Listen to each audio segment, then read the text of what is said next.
네, 안녕하세요. 박사입니다. 펌웨어 업데이트, 니콘 Z9의 펌웨어 업데이트 소식이 있었습니다. 어저께죠. 5.0 발표가 됐는데, 그래서 그 내용을 가지고 오늘 좀 말씀을 나눠볼까 합니다. 일단은 먼저 자동 캡처 기능 중에 보면은 뭐 비행기 피사체가 추가됐다, 이런 얘기가 있었습니다. 근데 저는 일단 새를 먼저 찍어봤어요. 자동 캡처 기능 쓰시는 분들도 뭐 계시겠지만 아마 아직 안 써보신 분들이 더 많지 않을까 생각이 됩니다. 근데 저도 이번에 거의 뭐 처음 써보다시피 했는데 써보니까 굉장히 만족스러웠습니다. 여기는 저희 집 앞에 있는 저수지고요. 이 상태에서 새가 이렇게 있으면 당연히 지금 이제 촬영 중이죠. 위에 보시면 모드가 20연사 모드고요. 로우 플러스 JPG 파인 모드입니다. 로우 플러스 JPG 파인. 그래서 이렇게 해서 지금 촬영을 하고 있는 건데 시간 설정을 보게 되면 카메라 바디에 한번 메뉴를 들어가 보시면 촬영 시간하고 대기 시간을 설정할 수가 있습니다. 제가 한번 보면서 말씀드릴게요. 그래서 촬영 시간을 보면 오프에서부터 1초, 2초, 3초, 5초, 10초, 20초, 30초, 1, 3, 5, 10, 30분 이렇게 설정할 수 있고요. 같은 시간 간격으로 촬영 후 대기 시간도 설정할 수 있습니다. 근데 촬영 후 대기 시간을 30분 해놓으면 촬영 마치고 나서 30분 동안 대기한다는 얘기거든요. 그래서 그거에 대한 거는 상황에 맞게 설정하시면 되는데 문제는 촬영 시간입니다. 지금 보시면 제가 20년 사용했는데 뭐뭐로 30분 세팅을 했더니 초당 20장씩 계속 쌓이는 거잖아요. 얼마 못 가서 제 660기가짜리 메모리 카드가 풀 경고가 떴습니다. 피사체가 프레임 인 해서 아웃까지의 시간을 조금 이렇게 촬영자 입장에서 리밋을 걸으셔야 돼요. 그래서 한 10초, 뭐 20초, 좀 넉넉하게 하면 30초, 아니면 1분, 2분 이 정도 걸어 두셔야지. 만약에 촬영 시간 30분 세팅해 두시고 대기 타임을 0으로 해 두신다. 그러면은 이제 계속 찍히는 거죠. 이론상으로. 네. 그래서 그런 거는 알맞게 세팅하시면 될 것 같습니다. 이게 이제 대기 모드입니다. 노란색 테두리로 해가지고 지금 대기 모드라는 거 알려주고 있죠. 대기 모드였다가 이렇게 해서 피사체가 지금 보시면 자동 캡처에는 새 모드가 없습니다. 그래서 제가 여기다가 동물 모드로 해놨는데 동물이고 전체 영역 AF로 지금 해놓은 거거든요. 이 상태에서 새 내지는 동물이라는 걸 인식하면 측거점이 자동으로 이렇게 세팅이 되고요. 측거점이 인지하는 순간부터 촬영을 개시하는데 촬영자가 세팅해 놓은 촬영 시간, 그러니까 아까 저 같은 경우에는 초장에 뭐뭐로고 30분 해놨다고 말씀드렸잖아요. 30분 동안 계속 이러고 찍는 겁니다. 그냥 그러면 피사체가 아웃되더라도 찍고 있습니다. 왜냐하면 시간을 그렇게 설정해 뒀기 때문에. 그래서 아까 이렇게 지나가면서 찍힌 사진이 요겁니다. 요 사진이 실제로 이 앞 뒤로도 엄청나게 많이 찍혀 있습니다. 근데 제가 요거 찍으면서 느꼈던 게 AF가 좀 좋아졌나? 그런 생각이 살짝 들었어요. 근데 그거는 뒤에서 또 이따 말씀드리고, 여기 또 보시면 테두리 노란색이었다가 빨간색 촬영 중이라는 표시로 떴죠. 그리고 아웃되면 계속 찍고 있죠. 왜냐? 30초로 해놨으니까. 이 뒤로도 계속 찍었습니다. 그래서 결국에는 메모리 풀 경고 뜬 다음에 제가 이제 메모리 포맷 한번 하고 다시 시작을 했고요. 장면인식 AF도 라고 써놨는데 장면인식 AF에서 아까 말씀드린 부분을 좀 말씀드리려고 그래요. 니콘에서 이번에 AF 개선에 대한 거는 그냥 약간 두루뭉술 넘어갔습니다. 뭐 술에 술 탄 듯, 물에 물 탄 듯. 얘기를 안 하고 넘어갔다 싶을 정도로 굉장히 조그맣게 언급을 했어요. 근데 제가 테스트해 본 바에 의하면 제 촬영 환경에서 괜찮아진 것 같아요. 특히 전체 영역, 지금 보시면 전체 영역이잖아요. 전체 영역 자동 피사체 인식이 그전보다 어찌됐건 조금 더 진보한 것 같습니다. 요게 지금 뭐 백로인데 백로가 먹이를 찾고 있죠. 근데 전체 영역이면서 요 전경에 뭐가 있거나 요 배경에 뭐가 있으면 그쪽으로 달라붙는 게 왕왕 발생하던 일입니다. 요 업데이트 전에. 예를 들어서 요런 사진들, 요거는 사실 그래도 나뭇가지들이 좀 멀리 있고 배경하고 주 피사체가 구분될 수 있는 환경일 수 있는데, 예를 들어서 요런 환경 뒤에 보시면 요게 아파트 지붕 굉장히 컨트라스트 강하죠. 그리고 컬러도 비슷합니다.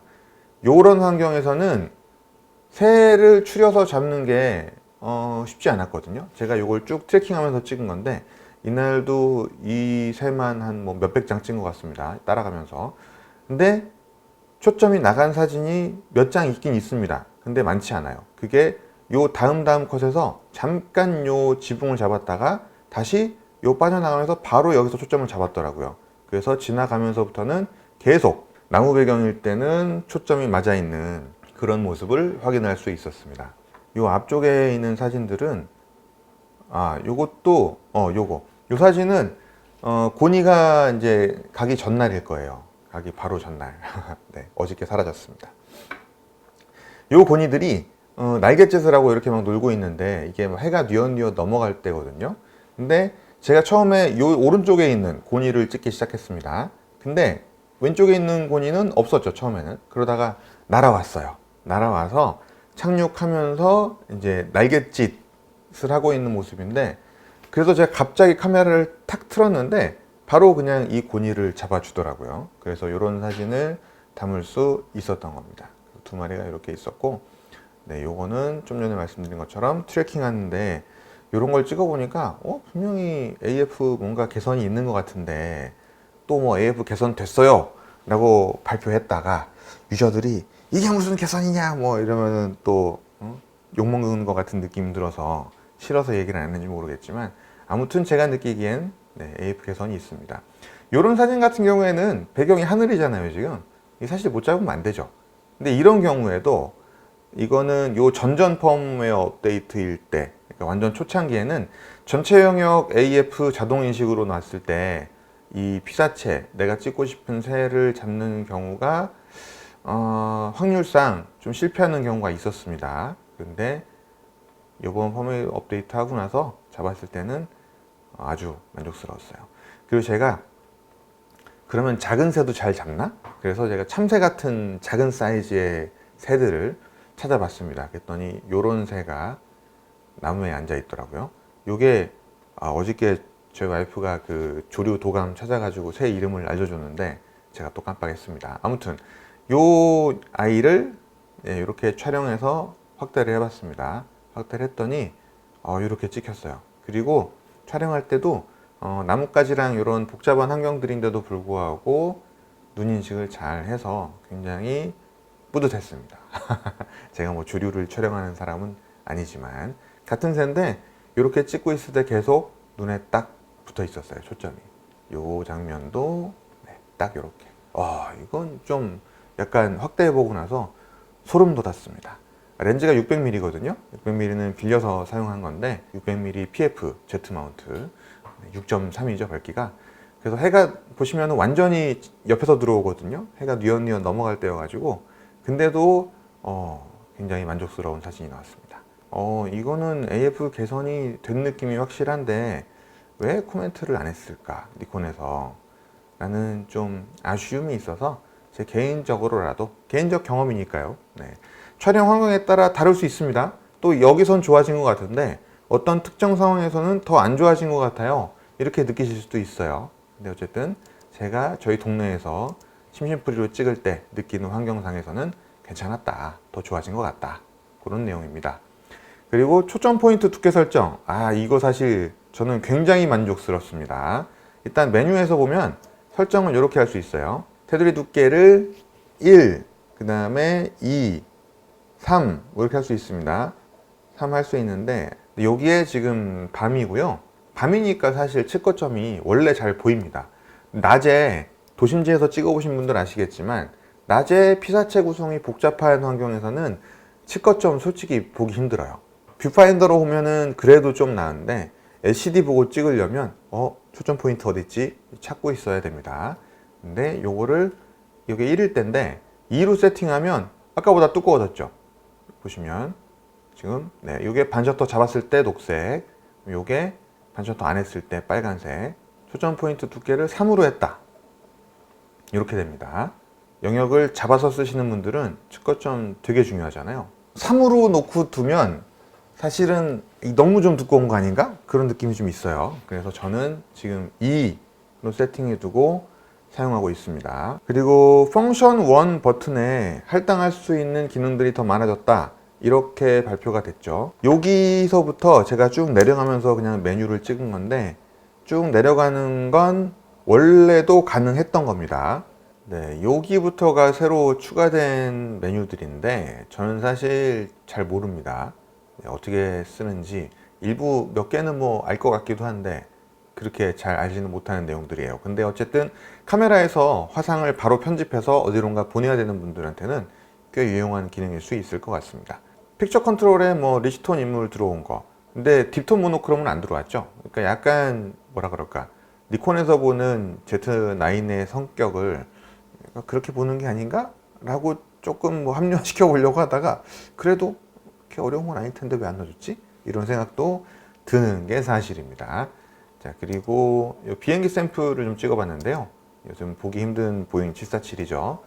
단종되고 나서 이제 더 이상 생산되지 않는 비행기가 보시면 이렇게 날아오고 있어요. 대기 모드일 때. 근데 비행기 조종석 부분만 보일 때는 이게 비행기인지 사실 알 수가 없죠. 그래서 이렇게 들어왔다가 이 정도 들어오면 비행기라는 걸 확실히 인식하고 나서부터는 촬영에 들어갑니다. 네, 아시겠지만, 지금 보셔서 아시겠지만 비행기라는 피사체를 인식하는 거는 뭐 잘해요. 확률도 높은 확률로 거의 다 잡습니다. 근데 인식하고 나서의 촬영까지 딜레이가 좀 있죠. 일단은 비행기가 몸 전체가 들어오든지 아니면 절반 이상은 그래도 들어와야 비행기라는 걸 인식을 하니까 그 딜레이 시간이 좀 있다는 거, 네, 참조해 주시면 좋을 것 같습니다. 항공 덕후 분들은 이렇게 카메라 거치해 두고 항로상에 거치해 두시고 잠깐 화장실 가거나 뭐 잠깐 자리를 비워야 된다 그러면은 카메라랑 렌즈랑 시건 장치 잘 해 두시고, 잠깐 자리 비울 때 카메라 놀지 마 그러고서 이렇게 보조 배터리 하나 꽂아 두시고 PD 되는 걸로 자동 캡처 기능 이렇게 해서 비행기 인식으로 켜두시면 자리 비워도 촬영이 가능합니다. 이론상으로 현장 변수가 워낙 많아서 사실 뭐 꼭 변수 통제가 생각대로 되는 건 아니죠. 이렇게 하면 완벽하게 돼야 되는데 안 되는 경우가 너무 많습니다. 대기 모드였다가 들어오면 촬영 시작하죠. 이것도 20장씩. 프레임 인부터 아웃까지 제가 한 5초에서 10초 정도 걸린다고 판단을 했어요. 그래서 이때는 촬영 시간을 10초 세팅했다가 이제 후반부에는 요런 프레임으로 잡을 때는 5초 정도 세팅한 것 같습니다. 이렇게 들어오면 대기 모드일 때 들어오고 있죠. 피사체 크기가 아까보다 작아졌죠. 그런데도 잘 잡습니다. 자동 캡처에 담긴 재밌는 광경들, 요거는 비행기 착륙하고 있는데 앞에 새가 이렇게 날아가더라고요. 근데 좀 재밌지 않습니까? 날아가는 각도가 저는 처음에 무슨 벌레가 있나 라고 봤더니 이렇게 그냥 자동 캡처 걸어두고 얘기하고 있었거든요. 근데 LCD를 갑자기 봤는데 뭐가 훅 지나가길래 저는 무슨 벌레가 지나간 줄 알았습니다. 근데 새가 갈매기인지 가마우지인지 모르겠지만 이렇게 지나가는 게 있었고요. 그냥 작은 비행기 사이즈인데도 잘 잡습니다. 이렇게. 네, 이렇게 잘 잡죠. 대기 모드였다가 중간에 들어오면 비행기 맞다 그러면 찍는 겁니다. 이때부터 사진으로 그냥 20장씩 찍히는 겁니다. 1초에. 그리고 요걸 보여드리려고 한 건데 밑으로 지나가죠. 앵글을 잡아놓은 거에 아래쪽으로 훅 지나갑니다. 그래서 보시면 계속 지금 테두리가 노란색이죠. 피사체 인식이 안 된 겁니다. 그래서 요런 때에는 요 빨간 박스 있잖아요. 가급적이면 이 가운데, 이 안쪽으로 피사체가 걸치도록 위치를 배치해 두셔야 좋습니다. 좋습니다가 아니라 이 안에 거치하셔야 찍힙니다. 네. 또 희귀한, 보기 힘든 A380, 단종된 A380이죠. 요거는 자동 캡처 아니고요. 제가 그냥 피사체 인식 전체 영역에 비행기로 설정했죠. 여기 비행기로 설정해서 이렇게 놨습니다. 워낙에 멀리 있고 오늘도 지금 미세먼지 심하지만 어젠가 그저께도 하늘이 굉장히 좀 뿌옇긴 했습니다. 그래서 이런 모습으로 A380을 찍을 수 있었습니다. 쭉 촬영할 때까지. 네. 이렇게 해서 인천공항이 활주로가 4개인가 그렇죠 아마. 그래서 여러 대의 비행기들이 서로, 그리고 우연치 않게 또 아시아나항공 A380도 찍을 수가 있었습니다. Z9 사용자들에게는 꽤나 흐뭇한 소식이 아닐 수 없습니다. 포메오 5.0 메이커에서 그만큼 사용자들에 대해 관심을 갖고 있다는 이야기일 수도 있고, 그 다음에 뭐 취거점 두께 같은 경우에는 사실 사용자들의 어떤 피드백이 있기도 하겠지만 메이커에서도 관심이 있지 않는 한 이렇게 눈여겨보기 힘든 부분일 수도 있는데, 어쨌든 이런 것들에 대해 관심을 갖고 있다는 게 굉장히 만족스럽긴 합니다. 네, 오늘 영상은 여기까지고요. 또 관심 있는 주제, 재밌는 주제 가지고 찾아뵙도록 하겠습니다. 감사합니다.